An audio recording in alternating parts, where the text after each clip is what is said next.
Welcome to episode 17 of 100 Songs. The song this episode is titled When I Was In. And as it appears on the album, it's When I Was In with an underline. And I'm not sure if that is intended to mean you fill in the blank and personalize it and have it represent whatever this song means to you, or if it's an unfinished thought or what. So I have no idea how that's supposed to be interpreted. But it's called When I Was In. It's on the album The Future Lived in Past Tense from a band named Juno. Now, Juno had a very short run, unfortunately. This band, to me, had so much promise. I got into them right as their first album came out, and then I remember buying their second one, this one, The Future Lived in Past Tense, and then that was it.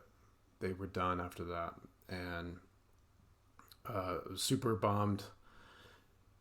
The first album was This Is the Way It Goes and Goes in 1999, and The Future Lived in Past Tense came out in 2001, and like I said, that was it. At the time, I listened to these two records a lot, and they became part of my life soundtrack for this period of my life. And to this day, when I hear them, they're very I get very vivid memories of that time and the various things I was going through mentally, and this song in particular, When I Was In, is particularly meaningful to me, just in the memories that it conjures up and the feelings I get when I listen to it.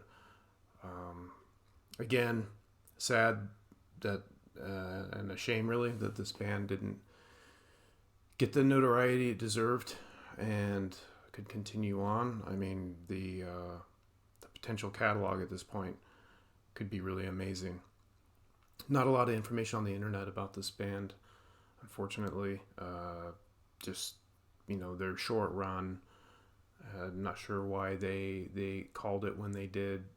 Could have been the difficulty of doing something like this and not getting the attention, or there could be issues with the band. I'm not really that sure, but I do know the people that do appreciate this band appreciate them an awful lot. People are pretty passionate about these records, and this song in particular seems to be revered by their fan base, which this is over 20 years ago now. I always hoped there would be a resurgence, or they get back together or something and do something. That would be amazing. And it happens, right? Sometimes bands go quiet for 10 years. 20 years, not so common, but it has happened. But frankly, I just don't see it. It's been 22, 23 years now. Arlie John Carstens is the vocals and guitar player, and I think writes a lot of the songs, if not all the songs. I'm not sure. He is one of 3 guitar players, so it's one of the few bands that have 3 guitar players. So there's 3 guitar, bass, and drums. And the music is, I'd say it's hard rock with some really atmospheric moments to it. The album, both albums really, take you for a ride. Very immersive. You get really immersed into it if you let it. It's surrounds you with these really rich textures, and I think part of it is the multiple guitars. You have different melodies happening, along with this kind of wall of sound, which is a overused term. I probably overuse it, but I think it's the multiple guitars that give it all the layering and the richness to it. Karstens has done a little bit of music, or maybe he's done a lot, but what I found was a little bit online under the name Atoms and Void, and it's more of the mellow, atmospheric soundtrack type music, and not so much rock. That's what I found. I think he does other kind of work related to music. Um, yeah, this particular song, I did a little bit of reading about it. What very little there is, and one fan made a pretty cool observation about how the music itself is a metaphor to the lyrics, along with the lyrics that uh, are talking about a past full of trauma and it's kind of heavy, and the desire or the moving on to the future, or the present, and the present being ever important and all that matters. I did a shit job of explaining that, but anyway, I thought that was really interesting. Just hearing this again, this particular song is in rotation, in pretty regular rotation for me. But it does make me want to revisit both albums, because there's some really great stuff on here. This one's almost 70 minutes, so it's chock full of goodness. Let's take a listen. This particular lyric above me here, we'll pick up from there, and it goes into my favorite part of the song, which is this guitar, this blast of guitar, and it feels really emotional to me. Like, in a sense, it's super uplifting, but also just kind of tragic. I don't know, not to be dramatic, but it's a remarkable moment. Let's check it out. Where am I?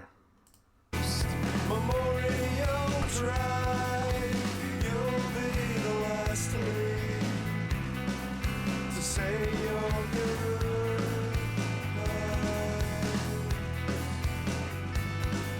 to ghosts eternally lost inside. Your sun's hand stained warm.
Yummy. Check it out. I highly recommend it. Unfortunately, this album, Juno in general, is not on Spotify, which is a common streaming platform. Unfortunately, you can't purchase it either, that I know of. I think it may be on the aftermarket or the reseller market. Probably out there somewhere, I'm sure it must be. But you won't find it on Amazon. You certainly won't find it in what few stores remain selling CDs. But it is on YouTube, so you can check it out there and maybe figure out how to get yourself a copy if you really wanted to.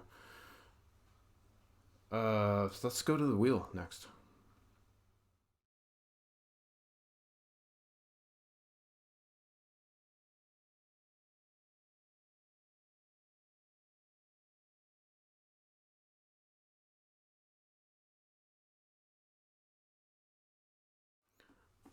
All right, so next episode we're going to talk about The Union Forever by the White Stripes. And until then, take good care of yourself, and see you next time.